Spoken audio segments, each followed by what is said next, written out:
Hi there, Becky here from 168 Fitness. I would love to help you this springtime to be able to run your first 5K. So over the next few weeks, I'm going to be sharing with you my top tips and advice on how to get started with your running goals. No matter whether you've run previously and had a few weeks or months off and not done it for a long time, or if you're completely new to running, or maybe you're not completely new but you've started and you're not quite sure what you're doing with it, I would love to help you to be able to run your first 5K in as little as 6 weeks time from now. So do stick with me for my top tips and advice on how to do that. So to get you started, what we want to do, so we want to set a goal first of all. So this is going to depend on where you're at currently, but most people, when they're looking to get into running, the dream is perhaps to be able to run 5K or around about 30 minutes, maybe to start off with. That be your first goal, to be able to run 30 minutes non-stop. Either or, some people, depends how fast you run, but some people 30 minutes / 5K is roughly about the same sort of goal. Some people 5K is going to take them a little bit longer, which is absolutely fine because you're still running. It doesn't matter what pace you're running at. So the first thing I'd want you to do is to set your goal. What do you want to be able to achieve? What does running mean to you? Is it a distance? Is it being able to run or being able to do it sort of 2 to 3 times a week? Something that you can just leave the house and go and do it and make you feel good. Set your goal. What is it that you actually want to be able to achieve in terms of running? And then once you've got that goal, I'm going to help you to get there and achieve that goal over the next sort of few weeks over the springtime. So once we've got that goal, we need a plan of action. So let's just assume that your goal is to be able to run 5K at some point over the springtime, then 6 weeks-ish, but maybe a little bit longer for some. So that goal, we need to be running ideally sort of 3 times a week would be great. Now, if you can only run sort of once or twice a week, that's absolutely fine. If you are happy running 3 times a week, that's great. If you were thinking that you need to run more than 3 times a week, then I'd actually encourage you to not attempt to run sort of more than 3 times a week. The reason why I say that is because we don't want, if you're completely new to running, we don't want you to get injured. We don't want you to do too much that you feel like you can't sustain it. And we don't want you to lose interest in it either. So if you're trying to do too much too soon, then it can get quite overwhelming, but also overwhelming on your body as well. And that's when you're going to get injured because you're going to be tired all the time and not running strong and as fit as you could be. So if you were thinking that 3 times a week is great, we can fit that into your diary, that's great. And then any other time that you have, if you're looking to sort of be exercising sort of 5-6 days a week, you could be walking, we could be doing yoga, Pilates for flexibility and core, and we could be doing strength and conditioning. That's going to be really good for us as well, strengthening the lower body and the core. That's going to help with our running. So there's plenty of other things that you can be doing. Obviously mini trampoline exercise, great. Active recovery exercise, and really good for your fitness as well, to complement the running that you'll be doing. So there's plenty of other things that you can do on the other days that you're not running, on your rest days.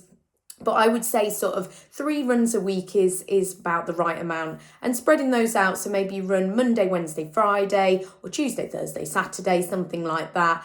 Whatever works with your diary, really. You just don't want to be doing sort of Monday, Tuesday, Wednesday, and then nothing for the rest of the week. So that's quite a long time in between.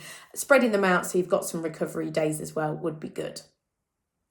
So once we've worked on what the goal is, what the plan of action is, how often we're going to be running, we need to get started. And in that first running session, whenever that is for you, if you need a little bit of time to sort of mentally prepare, or maybe you need to get hold of some trainers, and for the ladies watching this, sports bra, essential piece of kit for us. Doesn't matter what you're wearing, but we do want to make sure that we are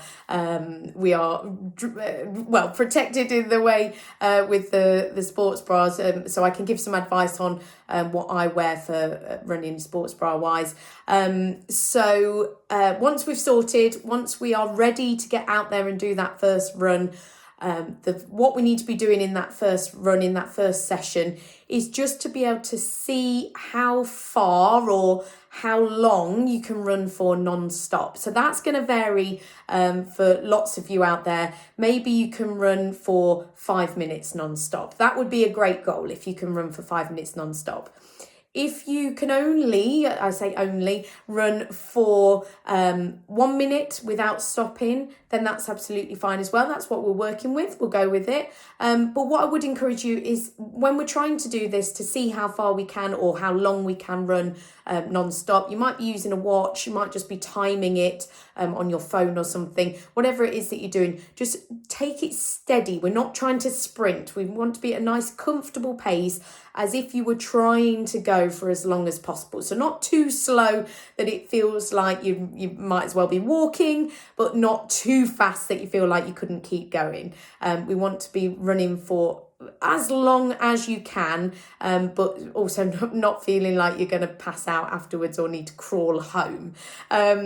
So just see how far or how long you can run for non-stop, and that is our base level of fitness. Also, if you're going to do this on a treadmill, that's absolutely fine as well. I always like to run outdoors. I like to get out and just be in the fresh air and enjoy sort of running on the roads, on the pavements. But you might want to run off-road, you might want to run on a treadmill, whatever you want to do. The main thing is that you get out there running, that's it. But yeah, whatever you can do in that first run, that's what we're going to build on over the next few weeks. So let's just assume that it is 5 minutes non-stop. Fantastic if it was. If it wasn't quite 5 minutes, then let's build up to get to 5 minutes non-stop. And then how we build from there. So not every run has to be a progressive run. It doesn't have to be progression. So we don't have to go from 5 minutes to 7 minutes on the next run. But if you feel like you can, then that's what we're looking to do. We're looking to build up how long that we can run for. Or if you've got a certain distance that you ran and you tracked it before, let's see whether we can run a little bit further. So every time, if you feel like you mentally and physically can progress each time, then that's obviously going to fast track. But we don't want to do too much that you feel like either you couldn't do it again, that you can't keep up with the sort of progression, or that it's too much on your body. If you're feeling tired mentally or physically, or any injuries, any niggles that you might feel in your body, then we don't want to be pushing it too much. So it is okay to just keep doing what you've done previously. So if we ran 5 minutes in that first run, the next run that you do, you might want to run 5 minutes again. And you might even want to do that for the first week of your training program. You might want to just run 5 minutes non-stop for each of those runs, and then just finish with a walk to recover. Or you might feel like you can build up on that second or third run to being able to run sort of 6 or 7 minutes. And then in the next one, or when you feel like you can build up again, we're going to look to run for sort of 8, 9 or 10 minutes, and then we're just building up. So hopefully you get the idea of it, that we're just building up. It really is as simple as small incremental progressions every week ideally, but maybe you'll be able to fast track that a little bit and doing it sort of every other run, building up on what you've already done. So yeah, building up each time. So we're looking at going from, if we start with 5 minutes, maybe we go up to 10 minutes in week sort of 2 to 3, and then we may be looking at 15 minutes non-stop in week sort of 3 to 4, and then 20 minutes after that, 4 to 5, week 4 to 5, and then 25 minutes in week 5 to 6, and then we could potentially be running sort of 30 minutes, or maybe hitting that 5k goal in around sort of week 6 to 7. So before Easter time, potentially, if you're following this plan from the get-go, you could be cracking on. We could be running the first 5k, you could be joining in with park run over the Easter weekend, or you might want to set yourself another race goal or something that you want to achieve later on in the year. But yeah, just building up bit by bit, but be cautious not to overdo it. not to try and go off too fast. We want to be able to keep going. Think of it like a marathon, not a sprint, that we're trying to build on sort of a steady pace, keeping going. We're building on our endurance for this first goal at least. So running 30 minutes non-stop or 5k-ish.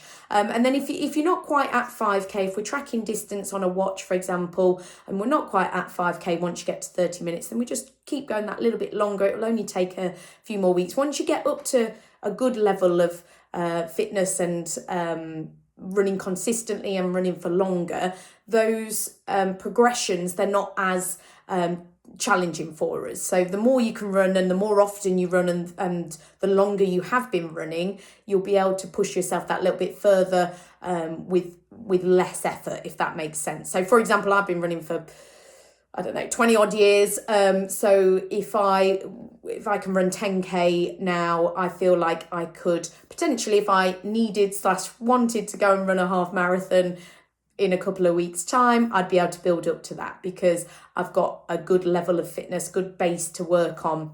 I could build that up. Obviously, I'm not expecting, we're beginners here, so I'm not expecting you to go and run a half marathon, but what I'm just saying is that the more you work on it, the more you can sort of increase and improve with less effort, and it will feel less challenging for you. We want to build up to that.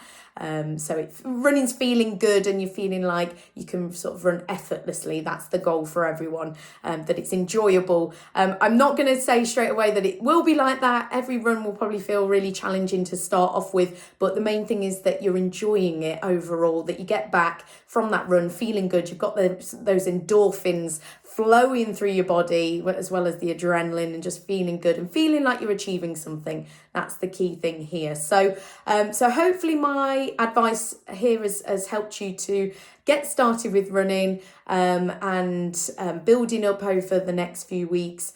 Hopefully you've been able to run your first 5k before Easter. And then what I can do is give you some more top tips next time about how to increase on your speed and maybe your distance as well, and how you take it to the next level. So ask me if you've got any questions. I'd love to help, and let's get started and get you running.